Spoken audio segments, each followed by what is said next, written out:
Anybody seen a microphone around here?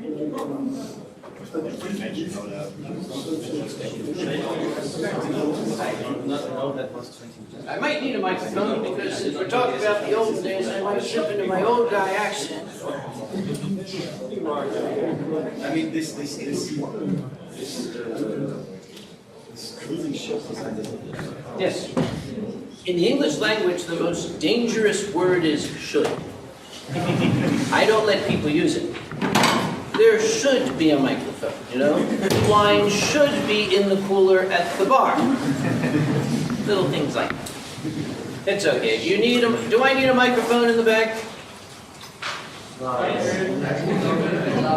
Okay, the fact that you're able to answer me means I don't.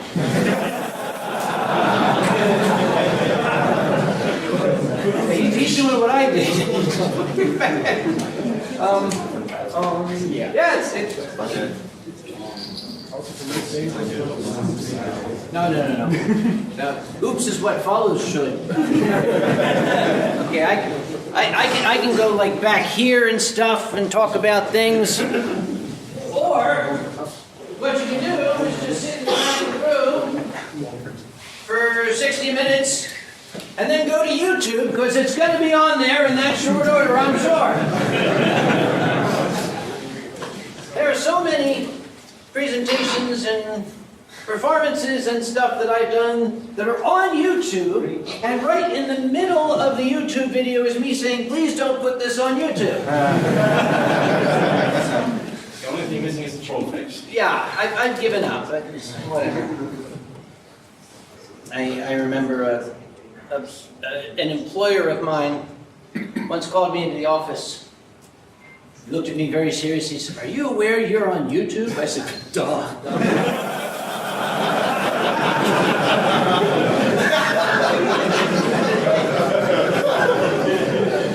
I'm actually just pacing back and forth to piss off the guy with the camera in the front row because he's not. And then every once in a while I'd fuck up a zoom there. You know? All right. This is. What is this? This is the olden days, right? Yeah. Okay, good. I don't know why they got me to do it. Probably because I have likely been in furry fandom longer than anybody in this room. Let's start from the very beginning. In the beginning, the Earth was pretty much a barren rock. And they believe at some point a comet landed, and the comet being made primarily of ice introduced water, and then, I don't know, bugs showed up or something, and then there were people. I'm skipping some parts just for time. We call this furry fandom, this fascination with animals that have human characteristics. That goes back a hell of a long time. Look at the theme of this convention. Ancient Egypt. What were the deities they worshipped? They were people who had animal traits. Sometimes the animals themselves. The oldest piece of human artwork, the oldest item that we can identify that was worked by human hands was found here in Germany, and it depicts a human figure with the head of a lion. Naturally, it is naked. This was the first furry that we know of. They're still trying to find a microphone. They have found it. What? They found it. Oh, where was it? I gotta know. Now it should work. Perhaps I should keep going. Hi, YouTube. Anyway, we can fast forward through the centuries. We had in ancient Greece, a gentleman named Aesop was using animals to tell. He was using animals to tell stories, his fables, as the voice back, okay? Back of the room, okay? Must be. All right. Thank you very much, gentlemen. Let's have a big hand for the guys who found the microphone.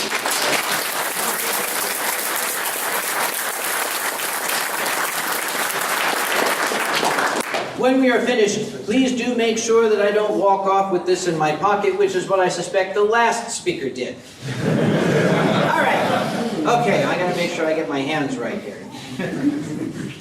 I was at a convention the last weekend, and during the auction I got confused and was talking into the... It happens to the best of us, especially when you're old. All right, we had Aesop in ancient Greece. We had in the Middle Ages, in what is now France, the stories of Ronald the Fox and his nemesis, Isengrin the Wolf.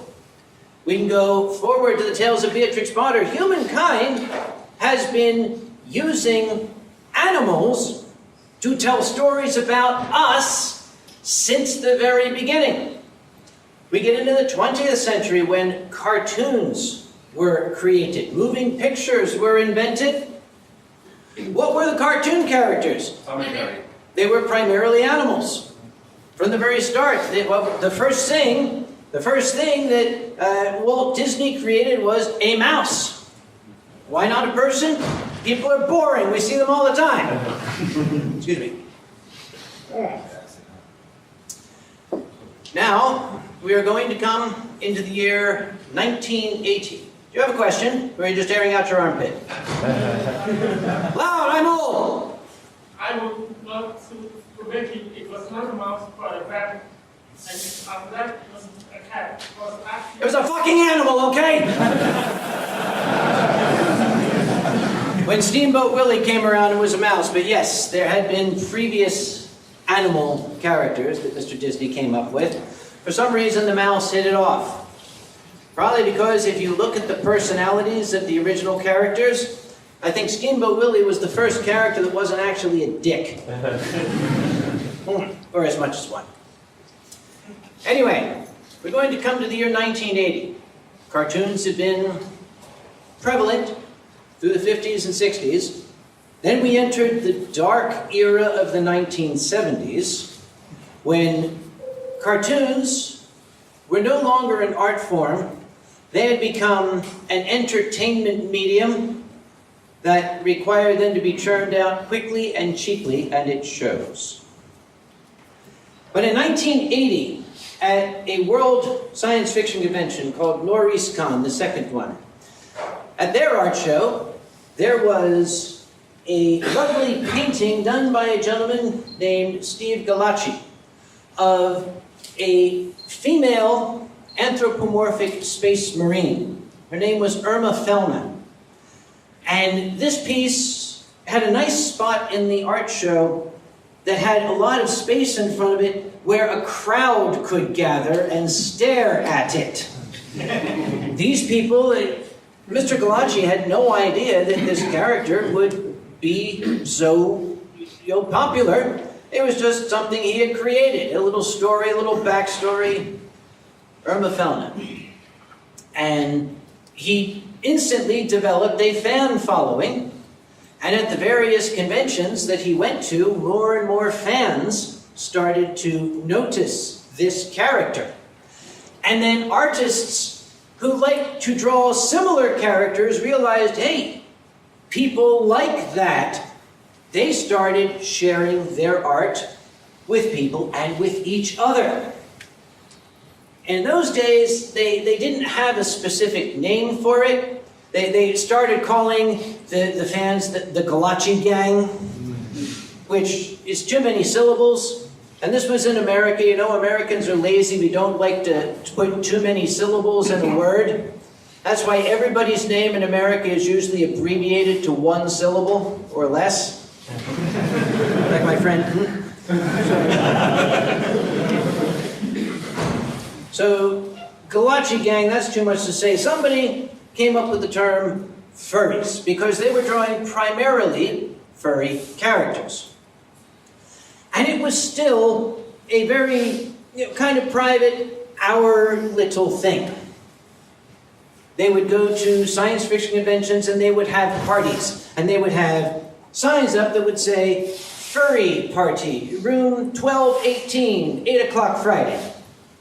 And these parties originally were artists. They were artists' gatherings. They would get those black Strathmore acid-free sketchbooks, and they would go to the furry parties and they would share their art with each other. I hadn't been to one, but I am told by people as old as I am, who did go to these, what they were like. When you go to a party at a convention, you usually can tell where the party is as soon as you get off the lift, right? And you just find your way to the door that's going in and out like that. And it usually has like a rag in it so it doesn't lock. And you go in and there's the oonce, oonce, oonce, and the glow sticks, and people are drinking things, and it's loud and noisy, and security comes up and tells you to shut up. You know how that is. The furry parties were silent. The only sound was the scratch of pencil on paper. You would go in, people said it sounded like a library. And occasionally a sketchbook would be handed to somebody else, and you would hear this muttered, "Yeah, that's cool." And then people who were fans of the individual artists started to go to these furry parties. And around about this time, a new phenomenon was being introduced to the world. Something that people had dreamed about. Science fiction writers were already on top of this for many, many years. We introduced this thing called a computer. In those dark days, your computer at your house was not a computer, it was a terminal.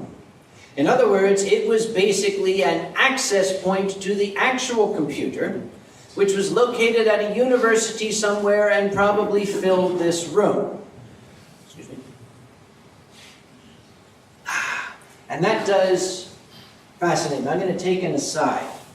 Those early computers filled this room, and they still had limitations. Today, it's been said by a very wise person that here in my pocket, I have a device that can instantly access the sum total of all human learning from the dawn of time.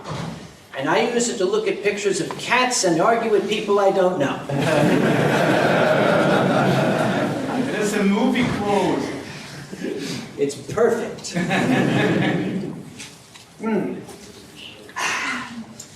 So, as people started exploring what could be done on this new means of sharing information, you would, via your telephone line, dial in and connect.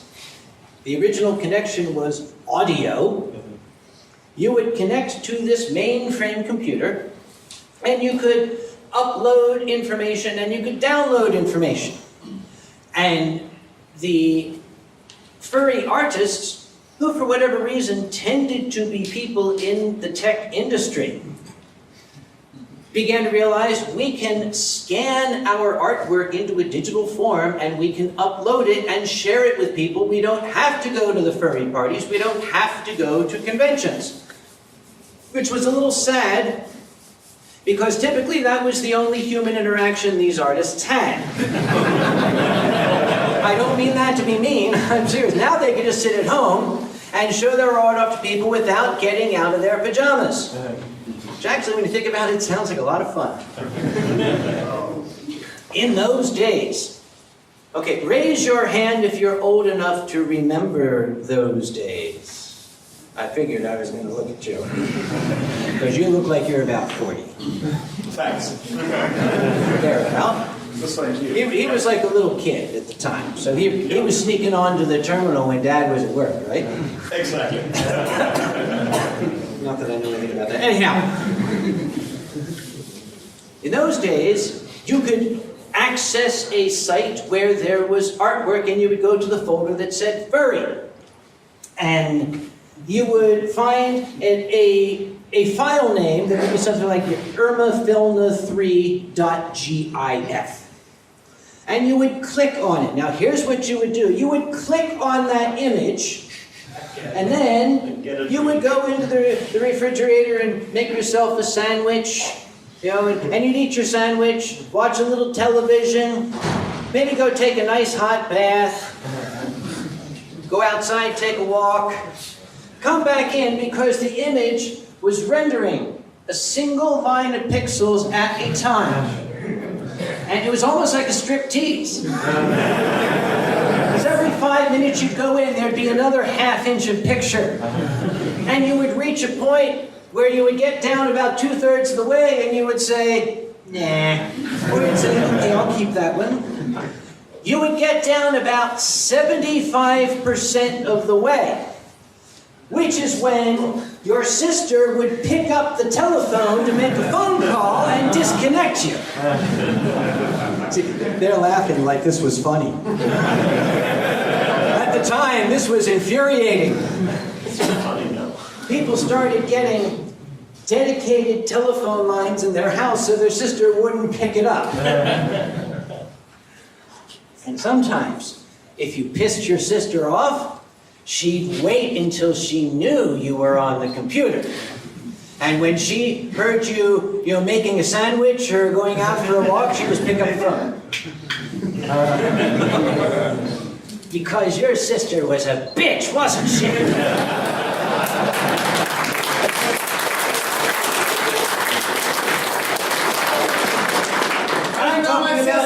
I'm talking about your sister, who in no way, shape, or form resembles any sister I may or may not have had in my family. My sister is purely coincidental. Hi, sis. I love you, kidding. Anyway, let's just watch it on that camera. I love you, kidding. Anyway. Then they invented something called GIF, and by the way, it's pronounced GIF. It has always been pronounced GIF. Why is it not GIF? They're Americans, they're idiots. It's GIF, GIF. They developed something called GIF interlacing. It speeded up the striptease. Because instead of rendering from the top down, it would render in layers.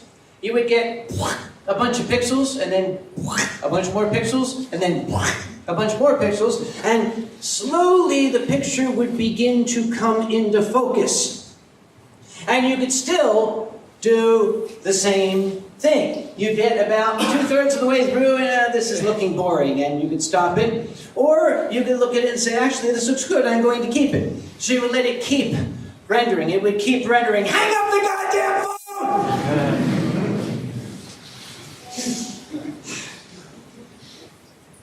For the late 1980s, more and more people were discovering this artwork that people were calling furry. And that it wasn't a name that anybody got decided upon. That was just the names of the folders, the names of the parties. It was also at this time that what was starting to be called Furry Fandom developed the first furry haters. They go back a long time. It was in the late 1980s, and I don't recall which convention. There still exists a photograph of this. The furries would put up their sign that would say, Furry Party, 8 p.m. Friday in room whatever. And at this particular convention, the sign was there, and somebody had pasted another sign over it that read, skunk fuckers. And for a while the furries thought, that's kind of cool, maybe we should call ourselves that. But they decided against it, although privately some of them would still use it. At about that same time, 1988 or thereabout, the furry parties were attracting more attention at conventions, and they were now starting to spill out into the hallways. They were getting noisy. Take it from me, conventions don't like it when parties do that.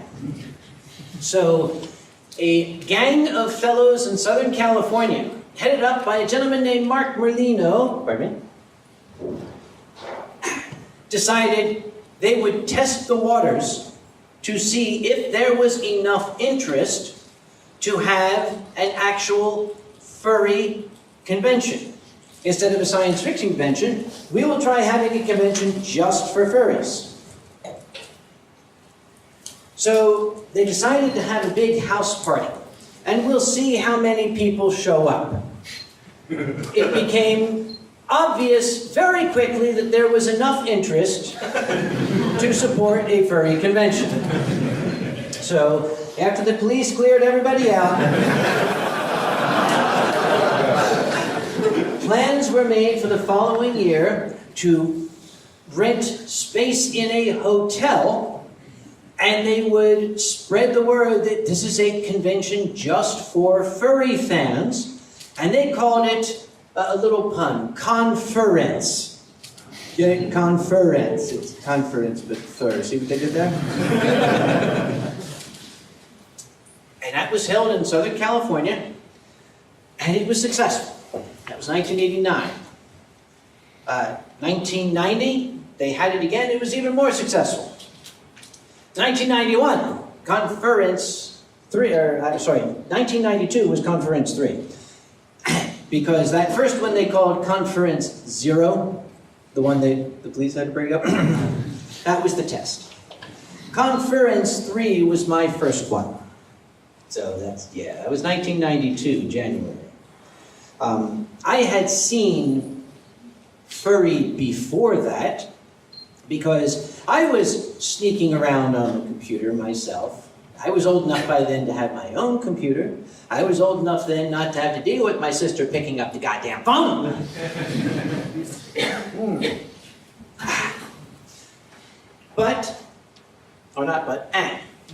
I had discovered a little corner of the internet called Furry Muck. Why is it called Furry Muck? That's a very strange name. As these computers became linked and more people were able to not only access the computer, but have direct access to other computer users, they developed what they called multi-user dungeons. This was an outgrowth of the Dungeons and Dragons and role-playing craze of the 1980s.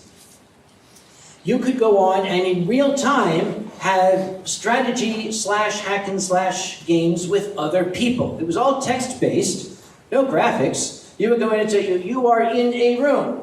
There is a table, there is a sword on the room. In the room is an elf. What do you do? And then there'd be a series of...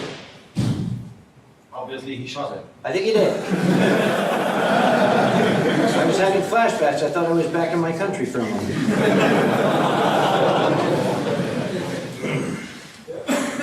It was kind of scary. All right, the fuck is that?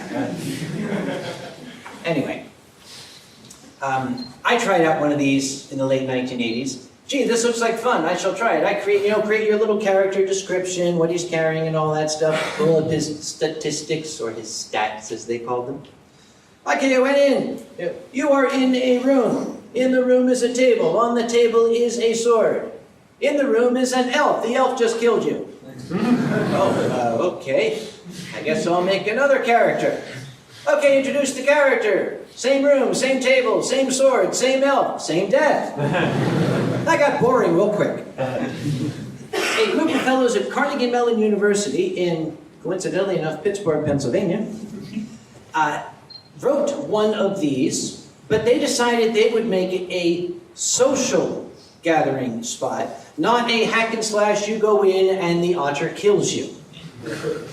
This was going to be a social spot, and it really was world-changing for furry fans, because now we had a virtual meeting room. We had a virtual place. We could go no further than our computer and meet up with other furries, represented by their furry avatars, their fursonas, their furry second image. Which was kind of sad, because previously this was the only social interaction people had. Now they had to go no further than their computer, but we'll get into that later. Nobody here would understand that. They called it Furry Muck to differentiated from the multi-user dungeon, which was MUD, M-U-D. So Furry Muck was the world central hub of Furry Fandom, because you could access it literally from anywhere in the world. And now they started to talk on Furry Muck that there is a convention. We actually now can spread the word. There is a convention in Southern California that you can go to, and you can meet other furries real life. I wanted to go very badly. I was living in Chicago. I was in graduate school, which meant I was a slave. I was working for slave wages for a most dreadful, dreadful man. And there was no way that I had the money to fly out to California, which at the time was like a earth-shattering $110 for a round-trip plane ticket. There was no way I had that kind of money, or a hotel, and it was completely out of my reach. So I did what any good furry would do. I called Mom. Now, never at any time must any of you ever lie, particularly to your parents. You lie to my mom, she'll kick your teeth in. So I have always told my mother the truth. I told her 2 true statements. What?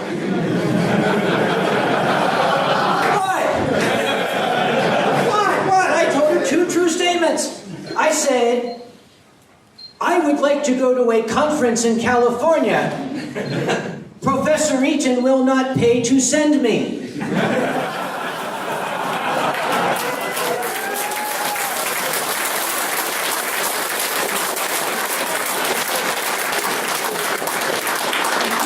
There is not a single letter of those 2 sentences that is not true. So I went to conference. It was fun. It was interesting. It was eye-opening. It's like, my God, I found my world. Remember your first furry convention? That's what it was like. It was a different sort of world back then. First off, it was almost entirely art-centered. Even though you could still get art online, it was difficult to find and it took time to get it. You still could go to Conference and the art was there in front of you. You could go to the art show and the art auction. Those were the absolute centerpiece of the entire convention. That was pretty much what people were there for. Yes, there was a dealer's room, but there weren't that many artists in the dealer's room. They were still up in their rooms, scratching in the sketchbooks. And if you can believe it, there were no fursuits. That first year. The very first year I saw a fursuit was, I believe, 1994 or thereabout. And, oh boy. Have you seen pictures of some of the early fursuits?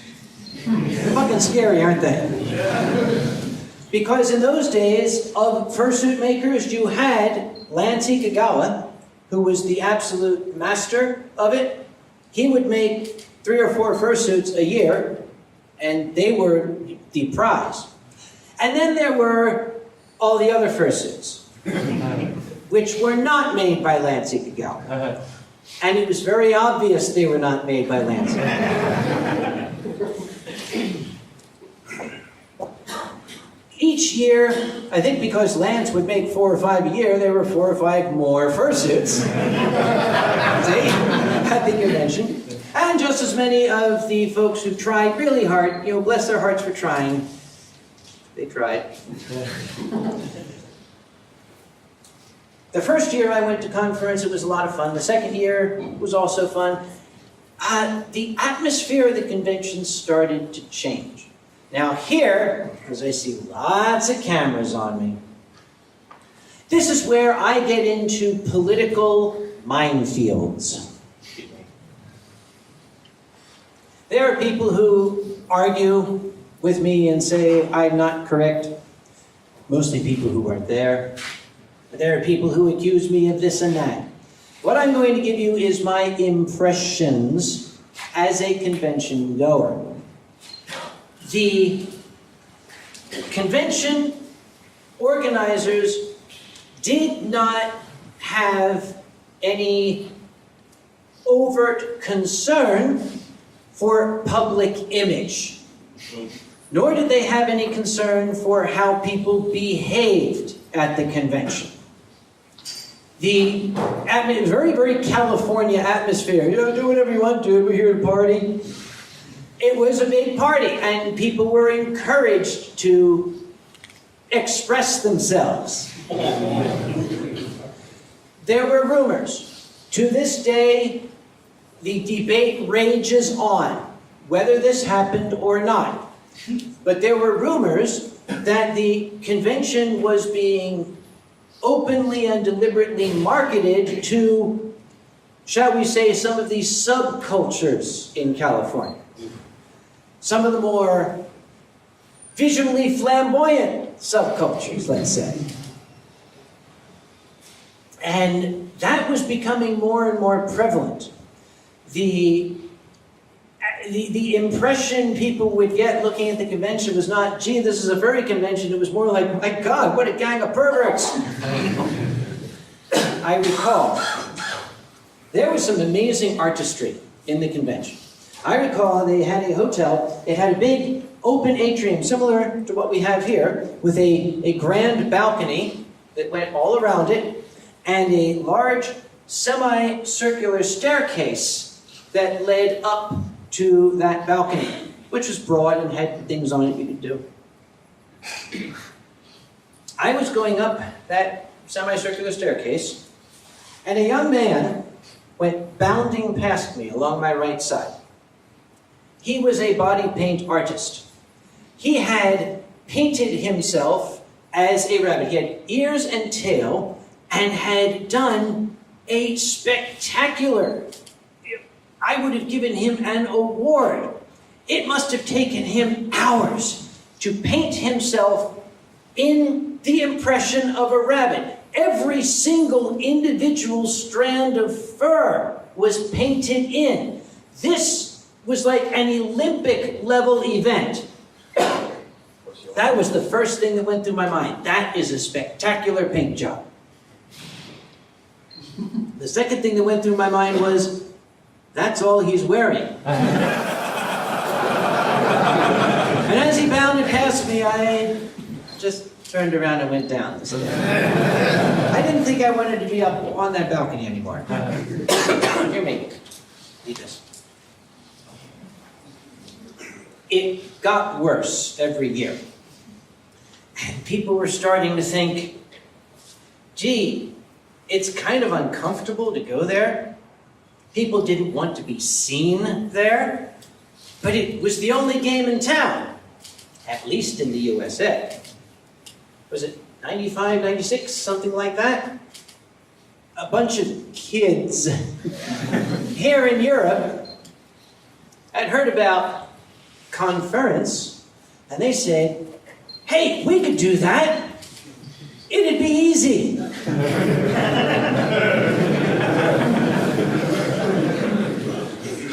They created Eurofurence. Yes, yes. Ooh, yeah.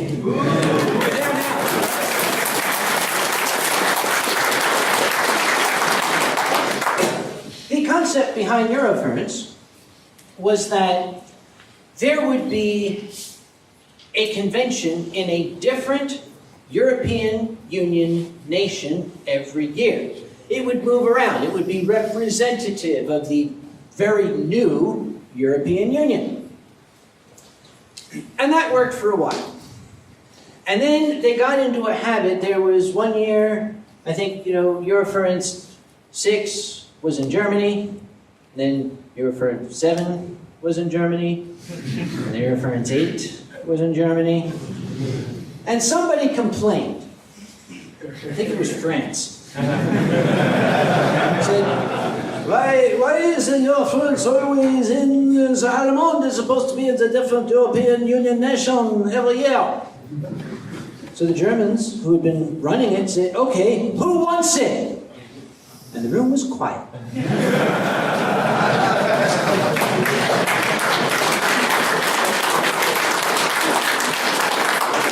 Until a little hand in the very back of the room from the Czech Republic went up. And the German said, okay, Czech Republic. And everybody else said, no! I didn't understand, because I was on the Eurofurence message boards at this time, and I couldn't understand what the problem was. People were screaming their ear, no, this is bad, we're going to boycott the convention. So I got onto the message boards, I said, I don't see what is the issue. I mean, it should be moving around. Why are you so upset? And it was primarily German people who were saying, it's terrible, you don't understand. We absolutely do not want to go to the Czech Republic. I said, you didn't have a problem in 1939.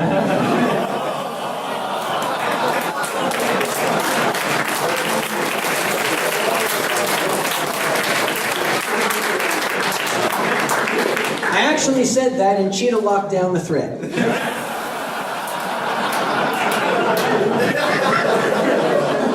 Was anybody here at Eurofurence 9? Does everybody here know the story of Eurofurence 9? Does anybody not know the story of Eurofurence 9?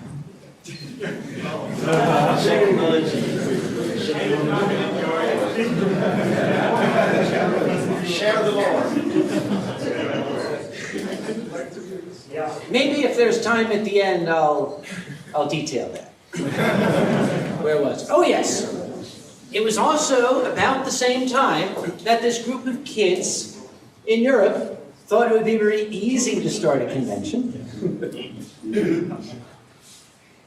That something happened on the east coast of the United States, in the city of Philadelphia. Philadelphia hosted PhilCon, a science fiction convention which is arguably the world's oldest science fiction convention. It was started by a bunch of guys named Ray Bradbury, Isaac Asimov, and whatever the hell, things like that. And they were a very cosmopolitan convention. This too is a political minefield, so I'm simply going to say that a breakdown in communications caused the furry population at PhilCon to feel that they were unwelcome. We will not get into whether or not that was true or what caused that, because the person's still around. But the person who was sort of the voice of the furries in that area, she was a very outspoken person, but not by many people. And it was decided that since, PhilCon is so mean to furries, we will have our own furry convention in the hotel across the parking lot from PhilCon on PhilCon's weekend, just as a fuck you to PhilCon.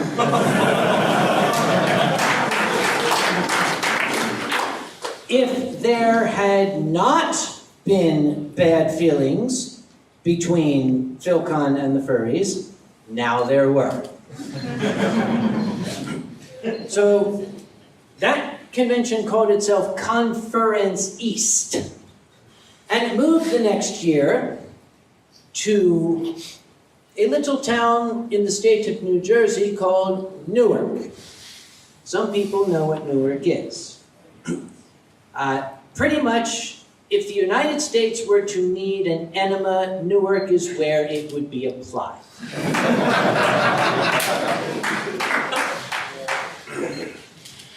The following year, Conference East fled from Newark and was going to move to a different state, but events transpired and the convention was canceled.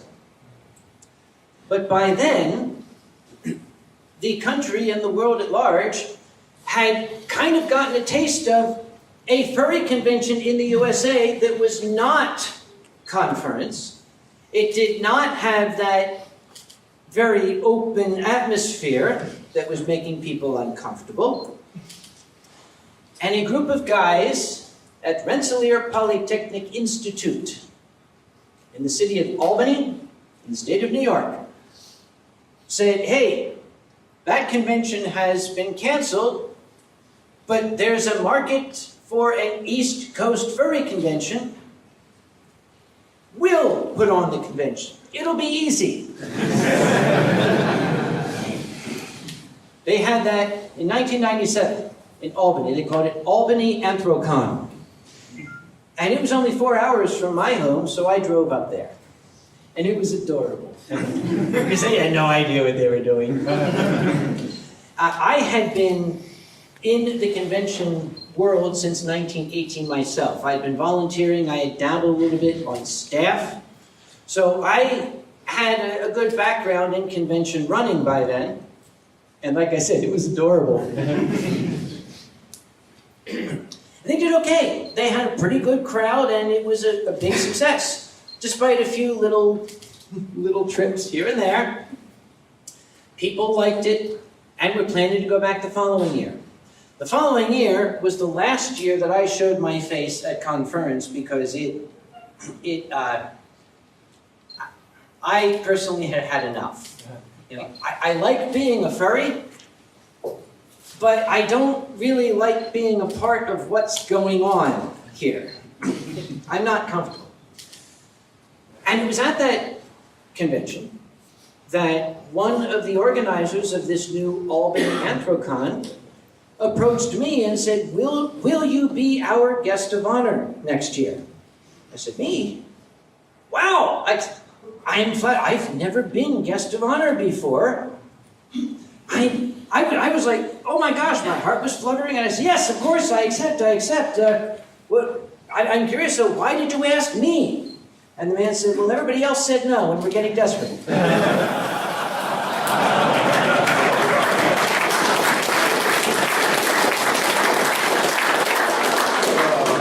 I would like to say that's a joke. So the following year, 1998, I went to Albany Anthrocon 1998. And I had fun. I'm guest of honor. Yay, I'm guest of honor. Oh, look at this. I'm being treated nicely. Yay. And when I came home from the convention, I was chairman. I still don't really understand. I came home, I sat down in my chair. Hey, yeah, I'm chairman. Wait.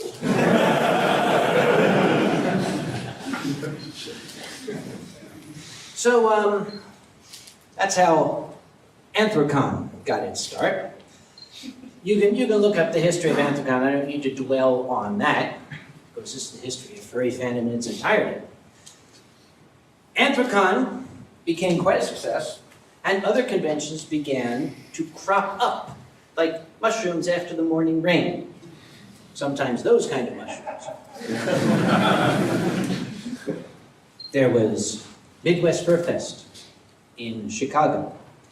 There was Furry Weekend Atlanta in the South. We started to dot the North American map with furry conventions.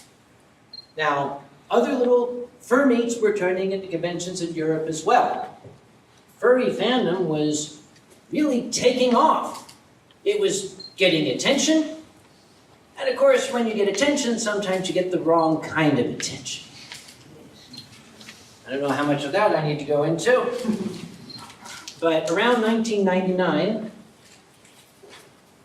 a so-called journalist showed up at the brand new Midwest Fur Fest, and, well, he was looking for a story. The problem is, his impression of furry fandom had come from the West Coast, and the stories of all of what was happening at Conference. Oh. So he went to Midwest Fur Fest in an attempt to write a story about this. He ran into a problem in that he couldn't find it, because with Anthrocon, when I took over, I decided, since the reason this convention is so popular is because people are trying to get away from that very free-spirited atmosphere conference, we are going to keep this convention very, very nice. You want to have that sort of fun, that's fine. There's your room. Keep it out of the lobby. We have a public image to maintain. We expect people to behave like adults, even if they're not. There is a sense of decorum here. We want this to be the furry convention people can be comfortable going to.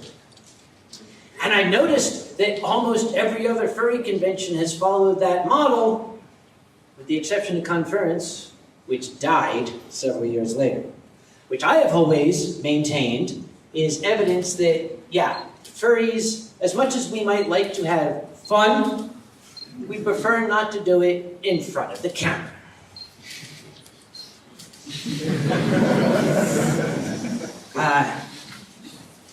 That article, since the journalist could not find any of this stuff, he did what any good ethical journalist would do, he made it up. If you go back, that was an article in what we call Vanity Fair, a wonderful news periodical. It's actually entertainment media. It's the kind of thing that middle-aged women put on their coffee tables. I can go through that article almost paragraph for paragraph and show where he fabricated things.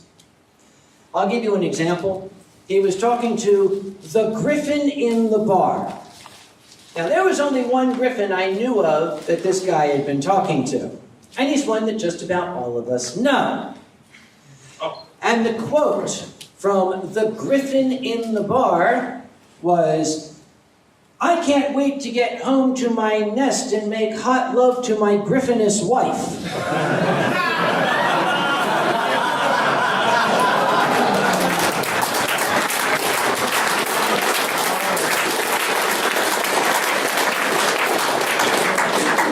Does that sound like any griffin you know?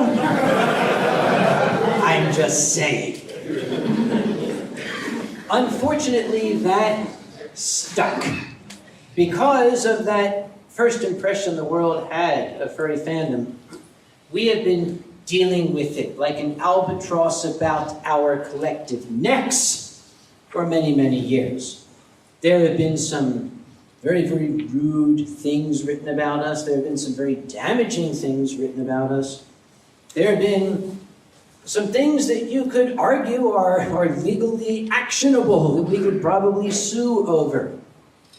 A lot of it is very embarrassing. But here's the bottom line. We're still here, and we're still growing, so it doesn't matter.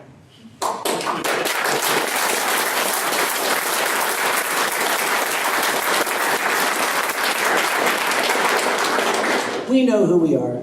We know what we are. We know what we like, and we know why we are here. And the nice thing is, the media is starting to get that idea. They're beginning to realize that those very rough first days, that's over here. That's up in room 366. So we're starting to get treated a lot better. One thing in particular that I guess furries can be very proud of, I wish I could take the credit myself, but I can't. In 2004, by that time, Anthrocon had become the world's largest furry convention. We had outpaced Midwest Fur Fest, which we were leapfrogging year after year. They're probably going to catch us this year, though, so we're getting back to that. We were centered in Philadelphia, and we lost our hotel to a stick of dynamite. They tore it down and put up a Target shopping center. It's hard to have a furry convention at a Target shopping center. So we were looking for a new hotel. And I got a phone call from a representative of the city of Pittsburth, which is at the opposite end of the state of Pennsylvania. And the lady said, "How would you like to have your convention in Pittsburgh?" Now, for those of you who are not aware, Pittsburgh was traditionally the center of the American steel industry. And my impressions of Pittsburgh go back to the year 1981, which was the last time I was there. And I told the lady, no. She said, why not? I said, well, I don't mean to be rude, but your city is a vast, festering vat of pus. It's a smoking hellhole. I would rather have my convention in Mordor, thank you very much.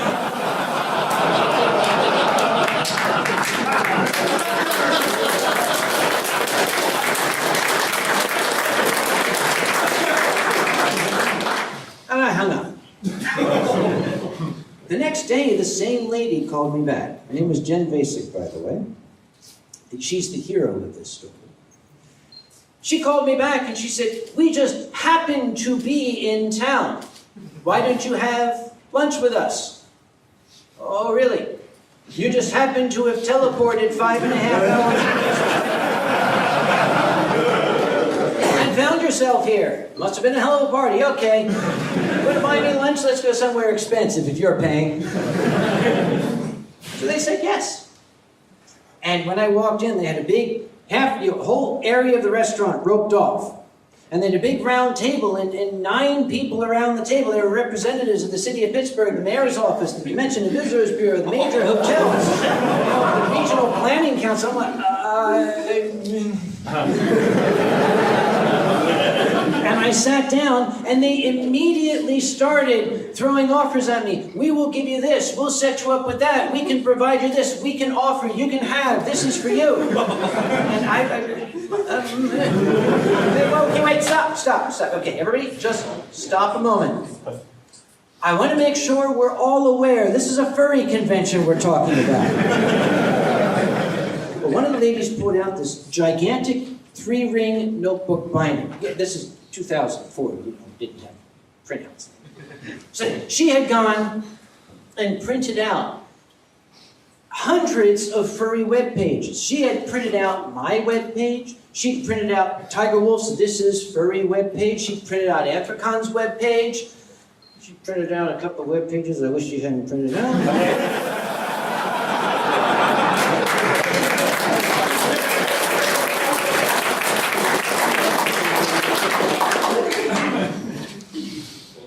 And I looked at this and said, oh my God, you people have really done your homework. Are you sure? And they said, yes. I said, you really want a convention out there? They said, yes. And I thought about it and I said, well, it doesn't change the fact that your city is still a festering vat of pus. So they said, okay, maybe this will change your mind. And they had a briefcase, and they opened the briefcase, and I looked inside. I remember smelling something like cherries or maybe apricots, and then I woke up in a hotel in Pittsburgh.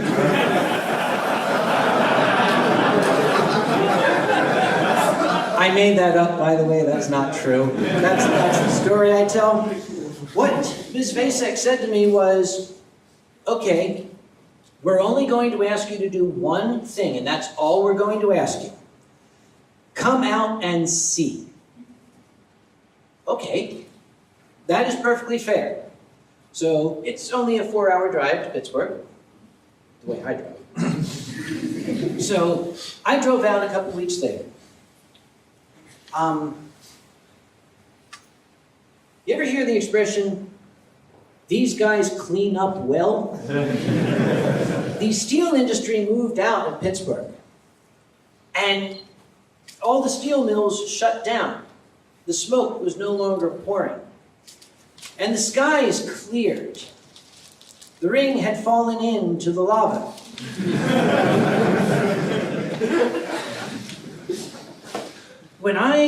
There's a large mountain you come around on the highway going into Pittsburgh. Mount Doom.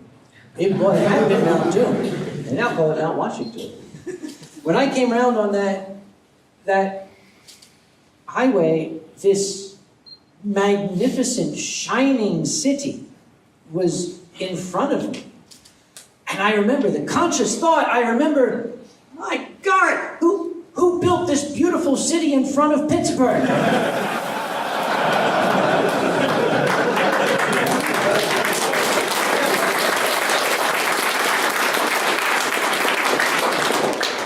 The bottom line is, this was a major metropolitan area that was lobbying very hard to bring a furry convention there. That had never happened before. So that is something I am very proud of. Why? Because the fandom itself. They didn't want me. They wanted furries. And they've been happy ever since. Pittsburgh has sort of become the furry city in the United States. Yes, you have a question? How big was the convention to that time? At that time, we had about 2,400 people. Yeah. Eurofurence. Yeah, it was basically Eurofurence size. We are now 7,500. Watch it, Cheetah.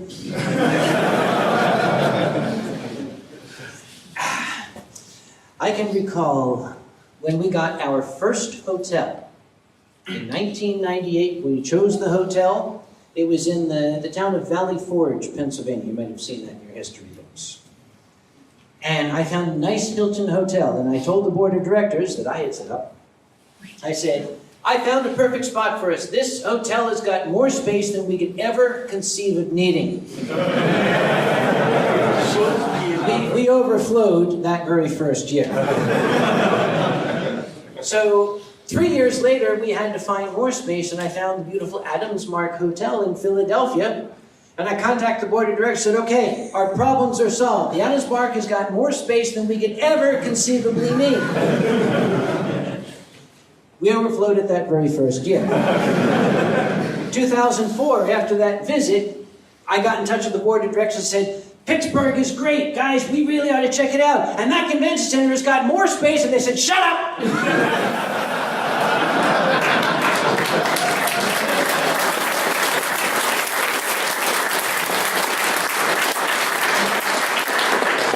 So I'm not allowed to say that at Anthrocon.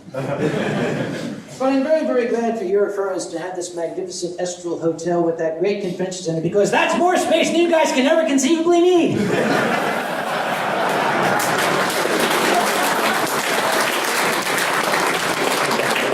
There, I did it. I passed on the curse. So indeed, we've got cities begging furry conventions to come there. Look at the amount of money we've raised for charity and for other good causes. Yeah, look at the image we've created for ourselves. Look at what we've done for people. Look at what we've done for our members. People who might not have really had anywhere else to go have found their world here. Every once in a while, a reporter will say to me, isn't there something wrong with what you people do? I don't think so. I see nothing wrong with that. What time are we at? What time is it? 5 to 12. What? 5 to 12. 5 to 12. I think I have until 12:30, yeah? Yep. Yes.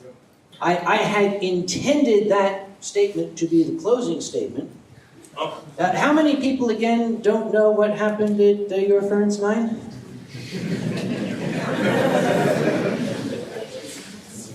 Let me tell you the story.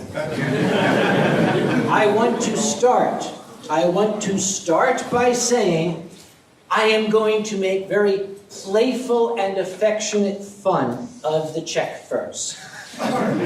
It is meant with love. They tried their damnedest, and for what they had to work with, I think they did a fantastic job.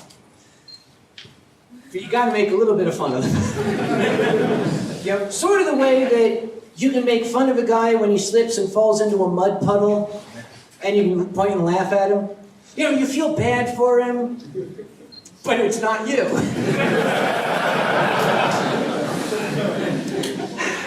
I was invited to go to Conference 9. I had been guest of honor at Eurofurence 9. I'd been guest of honor at Eurofurence 8.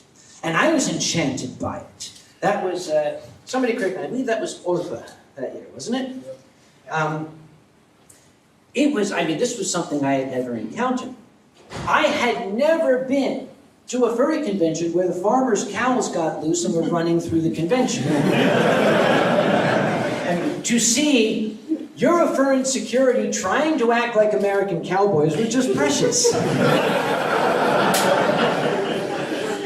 I was looking forward to Eurofurence 9, all the people were saying such nasty things, and I thought, okay, I don't think this is very fair. So I got an airplane ticket to Prague, and was picked up by a wonderful lady named Billy, who showed me around town, and then a fine gentleman, whose name was Mbala, picked me up in his vintage Soviet-era Skoda with the 2-stroke 4-horsepower engine. I was a little bit worried that the weight of my luggage would prevent us from going up hills. And we started to drive into the wilderness. And as the roads got smaller and rougher, and as the trees got thicker, we would pass little villages and people would stare at us going by. And I watched them. And I said, these people look as though they've never seen a car before. And without even cracking a smile, and Bala said, they probably haven't.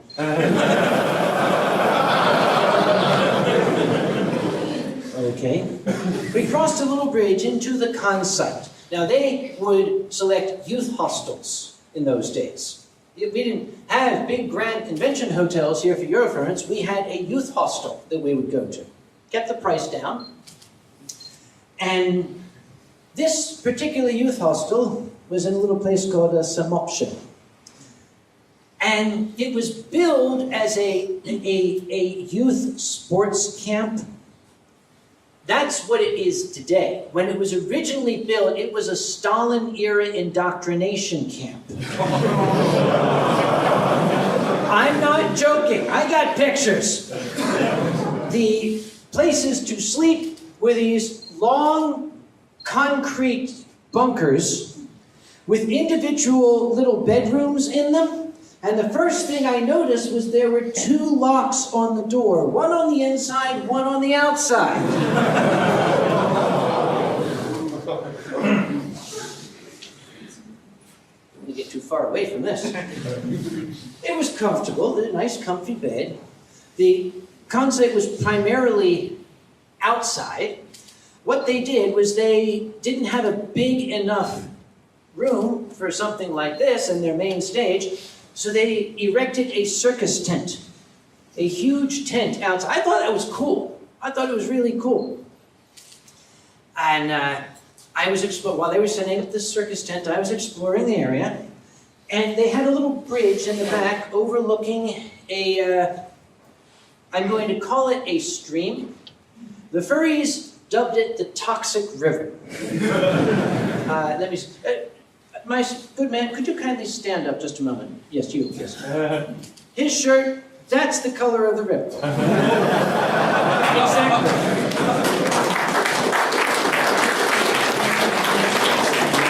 Except it glowed a little brighter. So, okay, I don't see anybody leaving, so I guess the checks aren't here. So maybe they bounced. Sorry. That was a stupid joke. So, they got the tent set up and they had chairs in there. This is great. It's almost like being in an outdoor festival.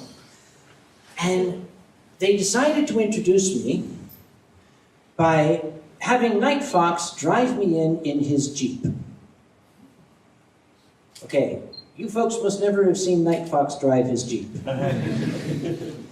I think there's still videos somewhere of security holding open the tent flap of this tent, and in front of the main stage was an open area, and at about 300 kph, this Jeep comes tearing in with lights and siren on, skids to a halt, a giant cloud of dust, spins out and takes off, and as it takes off, there I'm stepping.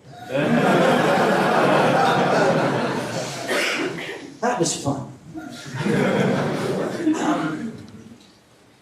Things started to manifest themselves Sort of like those movies when people move into a house and at first the house is beautiful, then they start noticing like blood dripping from the walls, you know, strange shadowy figures, you know, demons rising.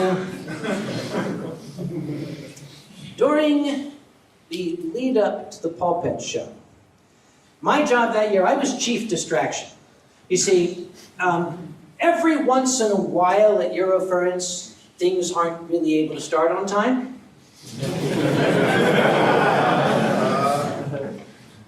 So they would put me up on stage and I would do what I'm doing now. I would distract. You're all staring at the fat American while they're trying to fix things.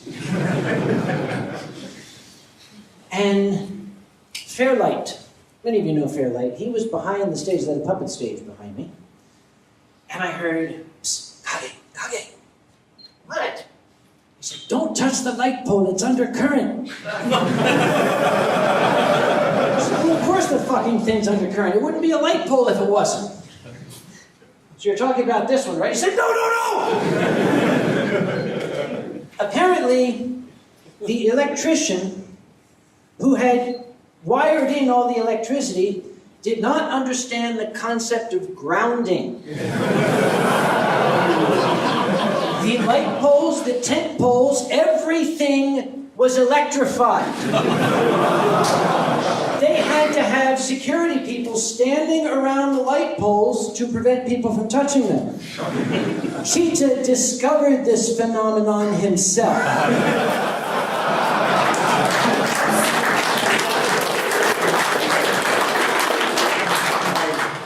So I said, "Are you telling me that everything here is energized?" And he said, "Yes, just don't touch anything." Okay, that's when the thunderstorm started.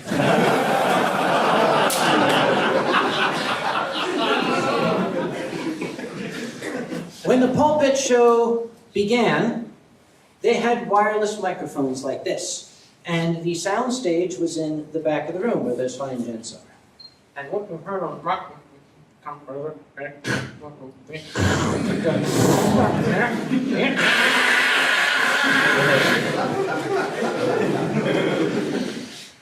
About halfway through the first act, they stopped the show. Cheetah was practically in tears. And he said, "We're going to have to cancel the show." I said, No, you cannot do that. There is one singular rule in the performance business, and that is the show must go on. You have got to fix this. And he said, "But we don't know how." I said, "You're German, you'll figure something out."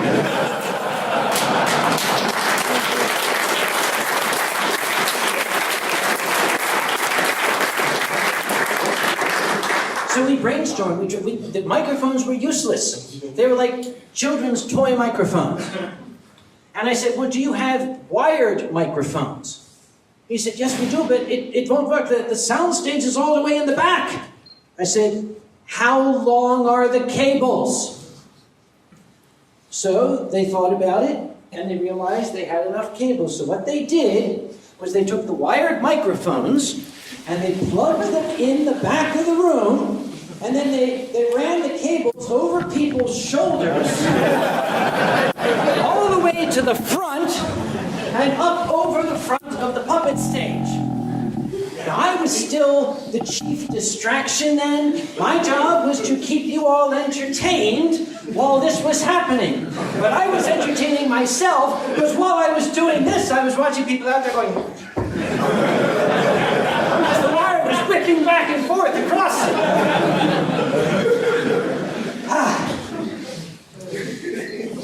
They managed to have the Paw Pet show. Both Cheetah and I got exceptionally rip-roaring drunk. It helped that in the Czech Republic, this here cost a little less than €1. I had 500 euros in my pocket.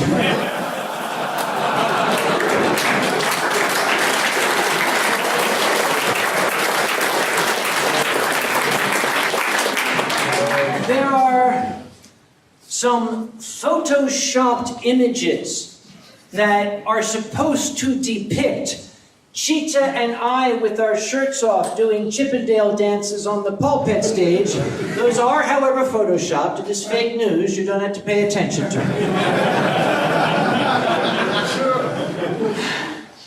To this day, the old-time staff of Eurofurence still refer to Eurofurence 9 as the disaster.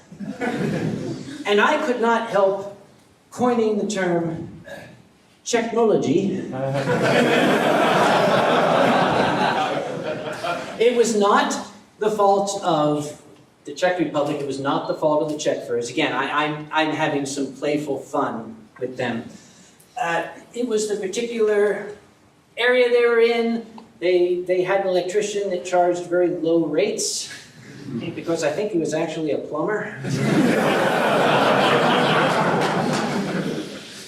And I also found out that the fellow that they had contracted to set up the big circus tent, they had picked a very, very nice, open, flat area to set it up, and they told him, set it up there. He said, okay, and set it up over there, on this rocky, uneven, hilly area. Which was kind of cool, because you had this wave going through the audience. Let's see, something happened when they were taking the tent down, but I really don't remember, because I hadn't sobered up from the night before. I still recall, though, as we were leaving, I looked at Cheetah. He looked about 15 years older. I remember how this all started. This was when somebody said, you know, why the hell's it always in Germany? Let's have it in a different country. You notice it's been in Germany ever since?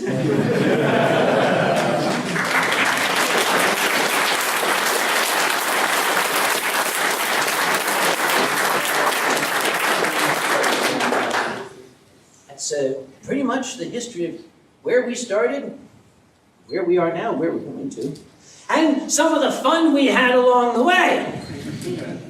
Any questions? Things you've always wondered about in our long, storied, cherished history? No? I've either completely informed you or you're bored. All right. Oh, yes, yes. Yeah, I was interested, like, when you were talking about the people from the city hall and hotels and everything, they came to you. It sounds like a miracle. How did they find out about it, and how did they find out among themselves that they want to do that? Like, you know, when you go to random furry site, it doesn't want to make you talk about it with your hotel manager or something. So they never explained it to me, but I think that they must have been paying attention, because cities and convention hotels, they do talk to each other. All of these inquiries had been sent out from this group in Philadelphia looking for a new hotel, and word got to Pittsburth that that was happening. It's interesting, too, the Philadelphia Convention and Visitors Bureau did absolutely nothing to help us. I had looked, there's a big convention center in Philadelphia called the Pennsylvania Convention Center. It has a reputation, I'll say. They had a gigantic hotel the size of the Estoril attached to it. They were the first place I went. And I talked to a nice lady on the phone, and I said, we are looking for space. I have roughly 2,400 people. I can guarantee you that number of nights of hotel rooms. We're going to need this much space. We're going to need this for an auditorium. We need this for an art show. I basically gave her my proposal. And then I said, for the room rate, we'd been paying, at this time, $119 a night. And she laughed. And I was a little surprised for a moment. I mean, I'm used to making people laugh, but I didn't think I'd say anything like that. And her reply, she said, well, the best room rate we could provide you. And I didn't like the way she said you. The best room rate we could provide you would be $199 a night. And to be perfectly honest, the number of rooms you are guaranteeing us, you don't warrant the amount of space you're asking for. I said, well, I'm very sorry. I hope I didn't waste your time. And I called the Philadelphia Convention and Visitors Bureau, and I said, this is what happened. And the lady said, what are you going to do? That's exactly what she said. Compare that to Pittsburgh, which literally kidnapped me and took me, oh, I forgot to tell you. When I arrived in Pittsburgh, I got to the beautiful Westin Hotel. They took me into their lovely 5-star restaurant, and there were 4 bottles of wine sitting open on the table. They had done their homework.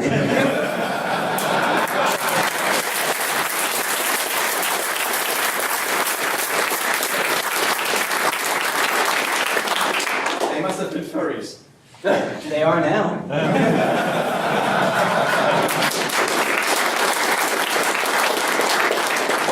Because Pittsburgh has become the furry city. Anthrocon is no longer just our event, it has become a city festival. We take our fursuit parade outside and thousands of people come down to watch the fursuit parade.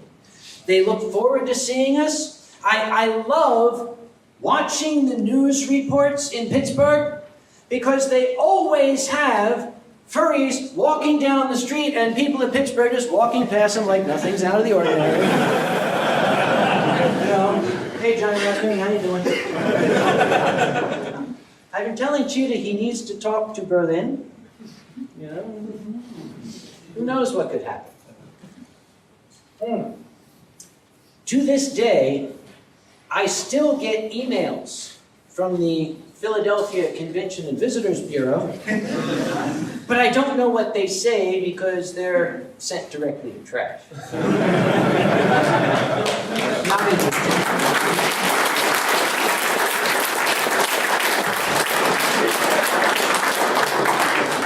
Look, a grumpy one has just shown up. Yes, that grumpy one. Who's getting his whiskers picked? Any other questions? Yes, I see a hand in the back. Not really a question, but in Pittsburgh, we have also had the Eurofurence in Magdeburg. I remember the last 2 years, because we didn't go there, a lot of people were around for the first parade, townspeople, like not one or two, like and the mayor, etc. Yep. I don't like the same scene. I mean, it's Berlin. That's where I got the idea from. I miss it in Berlin too. There could be reasons why we haven't been able to implement it, but I hope it's in planning. Magdeburg was nice. The problem was we outgrew it.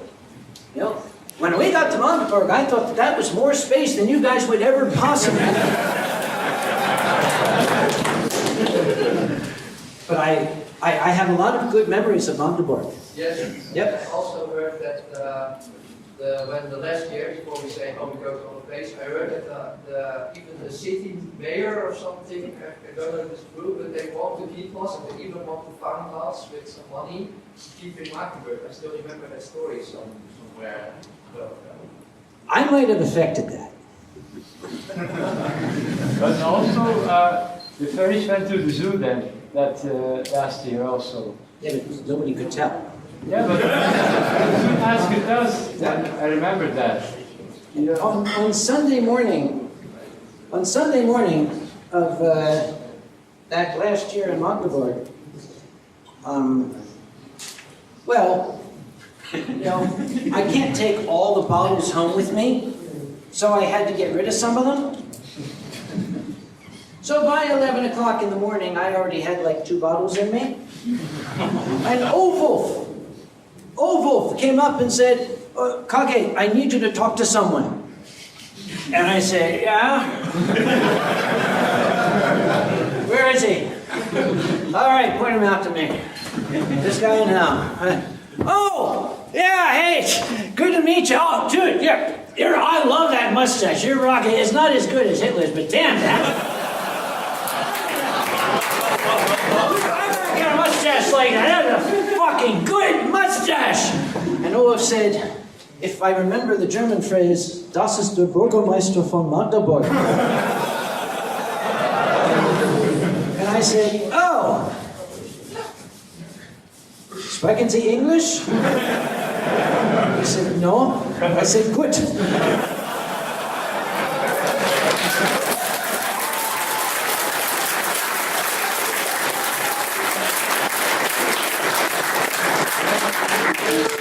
Afterward, I took Olaf aside and I said, what the hell were you thinking? I was drunk out of my skull. He said, I couldn't tell the difference.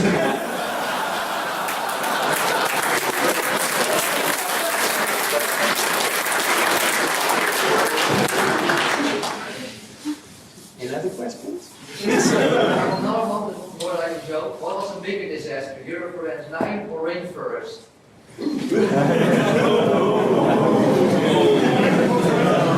At this point, maybe I should ask the cameras to be turned off. I'll put it this way. We have demonstrated that furry conventions that don't pay attention to public decorum are in danger of being shut down. What was the bigger disaster? Eurofurence or Rainfurrest? Eurofurence is still here.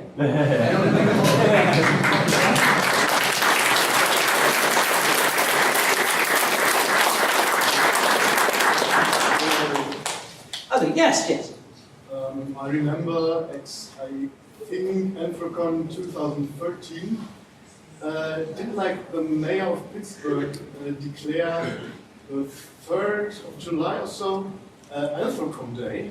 He did in 2013, as well as 2014, 2015, 2016, and 2017. Anthrocon weekend is declared a public holiday in Pittsburgh.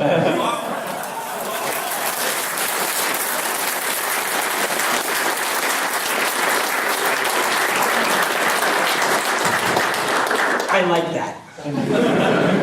You don't say. There are certain advantages to being Uncle Kage in Pittsburgh. Because I can walk into any bar and they'll just hand me one.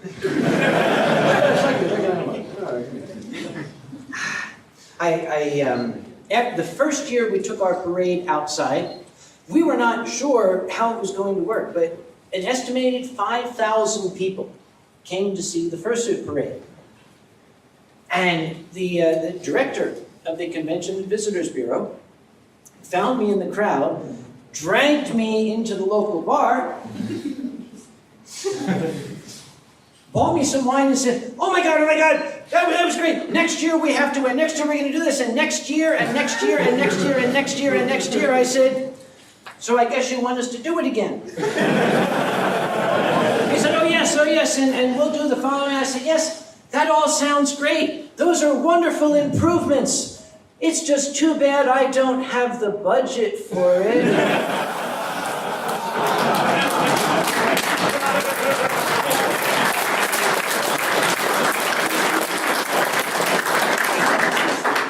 That's called negotiation.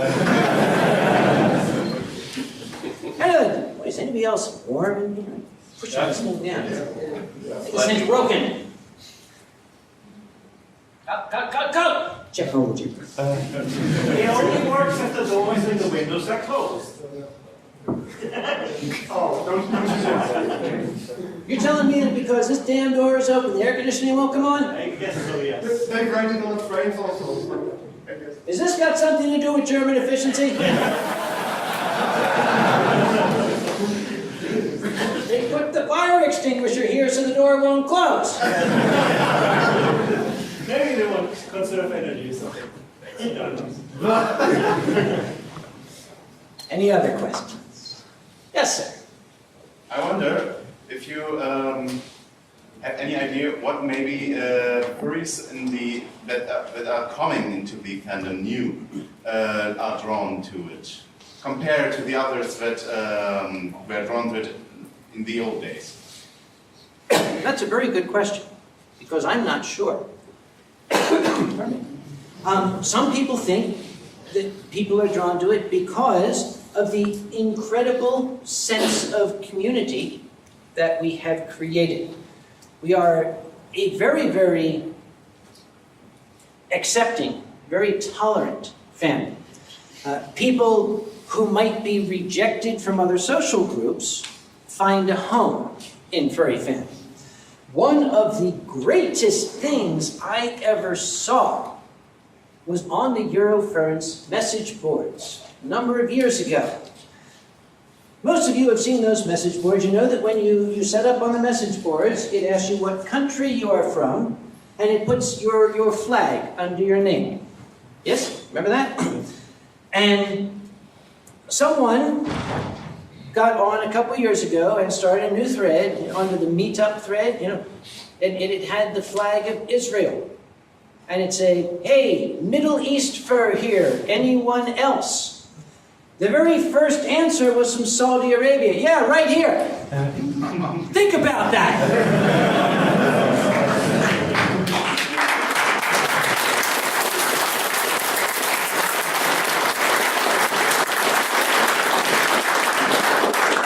We really don't care who you are. We don't care what country you're from. We don't care how much money your parents make. We don't care what the name of your church is. The only thing we care about is whether or not you want to legalize a woo. And that really is the only debate that rages in our family. There are psychologists who are writing articles on the phenomenon of furry fandom as a subculture, how we are actually providing a safe space for people who otherwise would have nowhere else to go. We give them a safe environment to grow. We give them an opportunity to have social interaction, to learn how to interact with other people without being immediately judged. That, of all the things, is the thing that makes me the most proud about this fandom, is that culture that we have built. It is unique. Something else that's unique is we are a fandom of creators. People who are very creative types find a home here.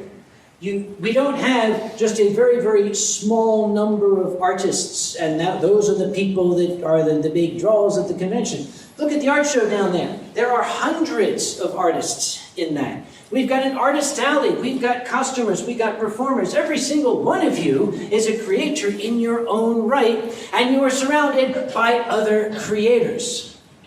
Take it from me, a creative person, that's the best atmosphere to be in. Yeah, yes.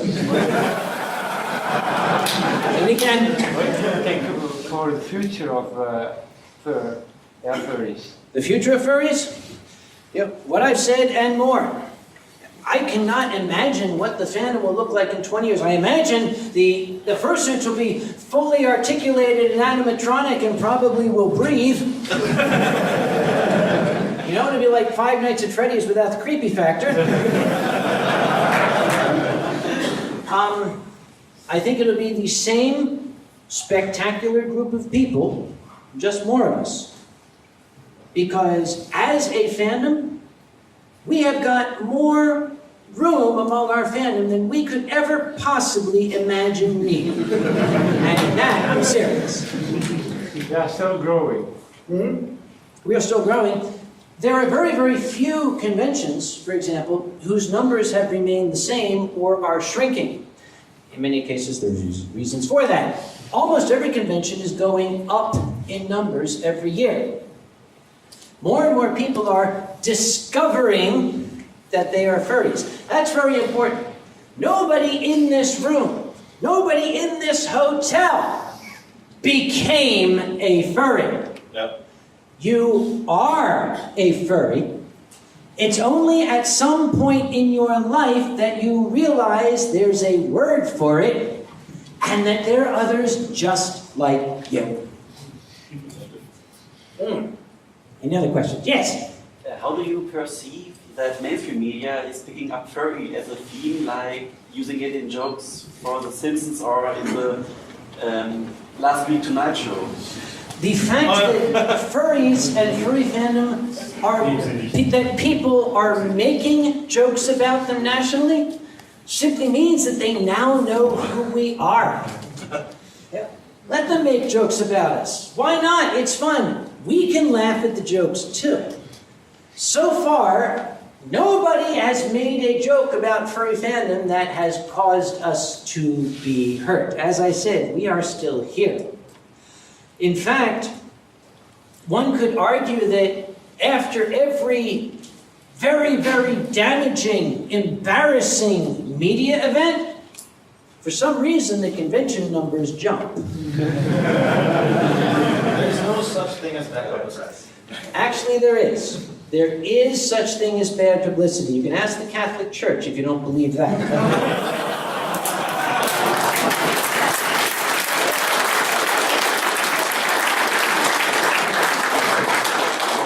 There is bad publicity because you don't want to be on a news report along with somebody else that you don't want to be associated with and have, oh, say, the president of your company watching television one night and seeing your face next to that guy. Because he might call you in and say, really? You might remember an American TV show called CSI. That was in 2001. I love it.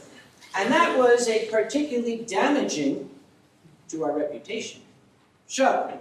And people still talk about it. It's been 16 years. But we're still here. We're still embarrassed by it. I don't think it was fair.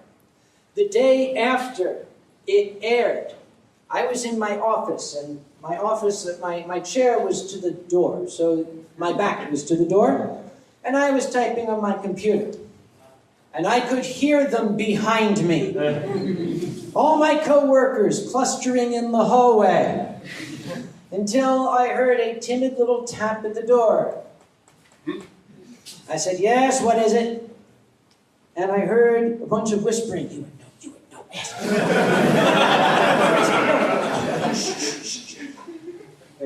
Sam? We were watching CSI last night. I said, yes, what about it?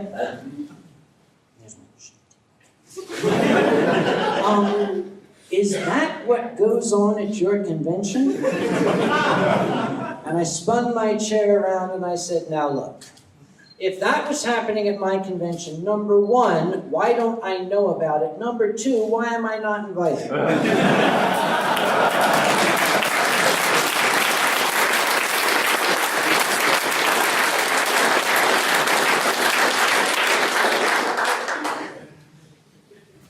Made them shut up. There's a cool spot right here. Other questions? Oh, I am being told that I'm out of time. Oh my gosh, thank you very much. I got to get out of here.